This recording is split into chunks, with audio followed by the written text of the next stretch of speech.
Greetings, fellow internet entities. This is JDL Productions. Now, you might have read on the most recent community post of mine that I would be getting a new phone soon, and that I would probably be postponing any uploads until I got my new phone. That, as evident by the lack of change in quality, was not the case. I did not end up getting my new phone as soon as I thought I would, so I'm going to try to squeeze a few more videos out of my Samsung Galaxy Note 10 before I switch over, which I'm probably going to be switching back to iPhone. I know, crazy. You probably never thought I would, but, you know, I'm maturing. I really am. I'm maturing. I'm realizing that Apple kind of makes the better product. They really do. But anyways, enough chit-chat, enough of me blabbering on. It's time for a smoke alarm review, because I have quite a few units that have been piling up in my shelves that I have yet to make videos of, that are worthy of making videos of. Now, the alarm I'm going to be overviewing in this video is this right here. Now, I got this off of eBay recently in a lot of 2, the other unit that came in the lot I will be making its own video of. But this right here is a Black & Decker Flamebuster model SMK-30 from the early 90s, I believe. Now, this unit right here comes actually quite late in the Black & Decker timeline, at least as far as I know, because, as you know, these were made by EI Electronics in Ireland. At least that's what the parts were made by. And they stopped selling to the States in around the mid-90s or so. They still make units in the UK to this day, but they used to sell to the States and they stopped around the mid-90s or so. And this is one of those very late production units. Now, you may be aware of some of the earlier, more common Black & Decker units, such as the SMK-60 M3 right here. This design of unit, this sort of more square design, with this more sort of circular grille going around it. This is what came in the Black & Decker timeline after this. Now, before this was this right here.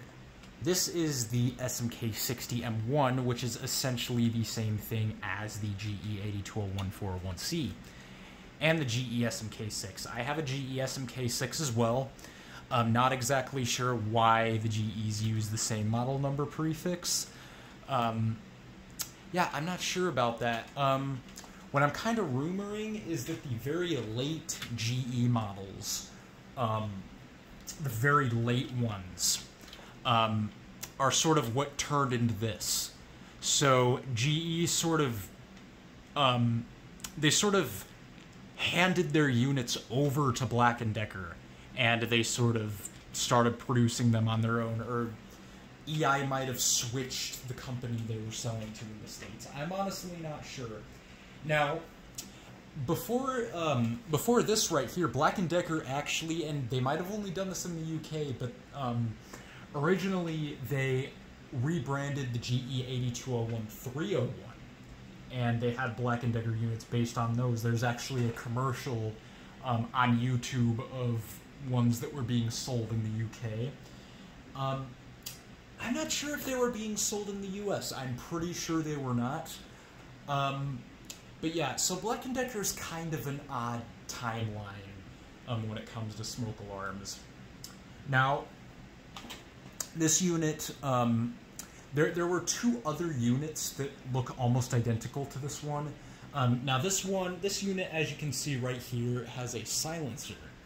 The more common version without the silencer is the SMK-9, which is almost the same thing as this, except, like I said, it does not have a silencer.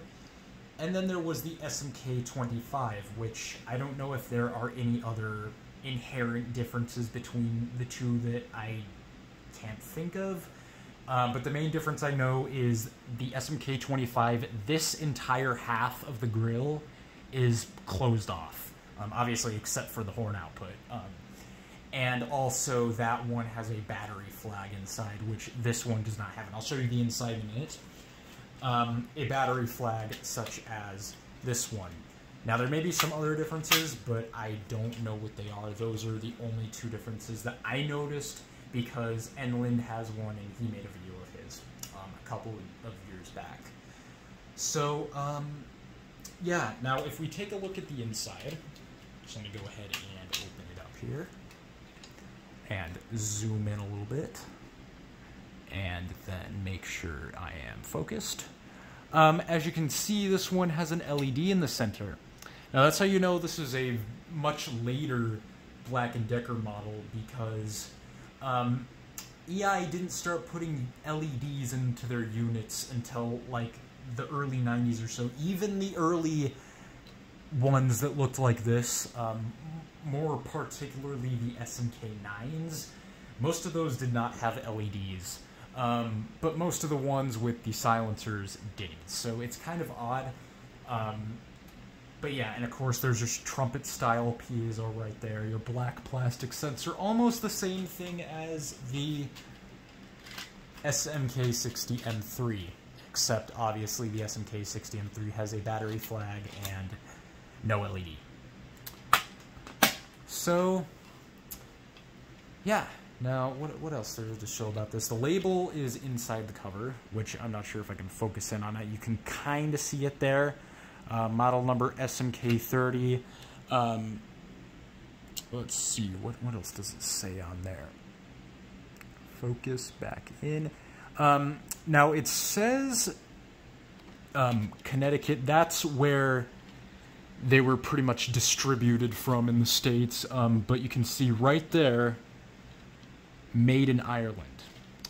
So yeah, because these were indeed made in Ireland, they were manufactured by EI. Kind of went into the whole story. So, yeah. Now, like I said, Nathaniel, or Enland, has one of these. He has an SMK-25, which, like I said, is basically this, only with a few sort of outer noticeable differences. Now, this exact unit I actually used to have one of when I was much younger in my previous collection. I'm not sure if any of you guys know the channel Rob DeMille. That is my dad's previous channel. Yes, the kid in the videos is indeed Small Me, and I did have one of these, and there are a couple videos of it. This is not that exact one. I'm not sure what happened to that. There's kind of a whole story into what happened to a lot of those alarms. But I have another one now, so that's pretty cool. I've been trying to get my hands on another one for a while. If I ever happen to run across that one that was in my previous collection, I will probably sell it. And it's probably pretty damaged by now anyway. So yeah, that is the Black & Decker SMK-30. I am going to go ahead and grab a battery, and we are going to do a test of it. So I'm going to go ahead and open it up. Clip the battery in. You heard it beep a little bit there.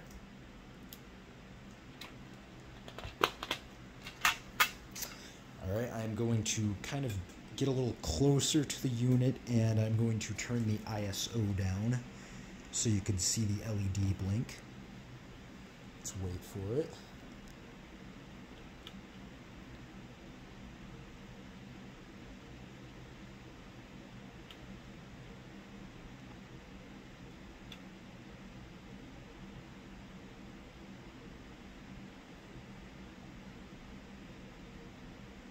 Is it gonna blink?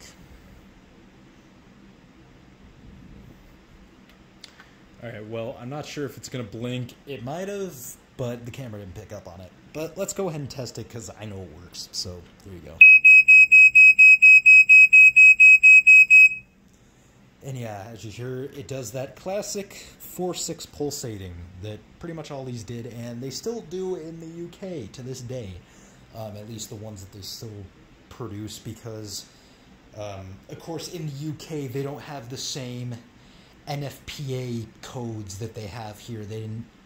They weren't forced to stop making Code 3 alarms in the mid-90s or so in the UK and in Canada like they were here.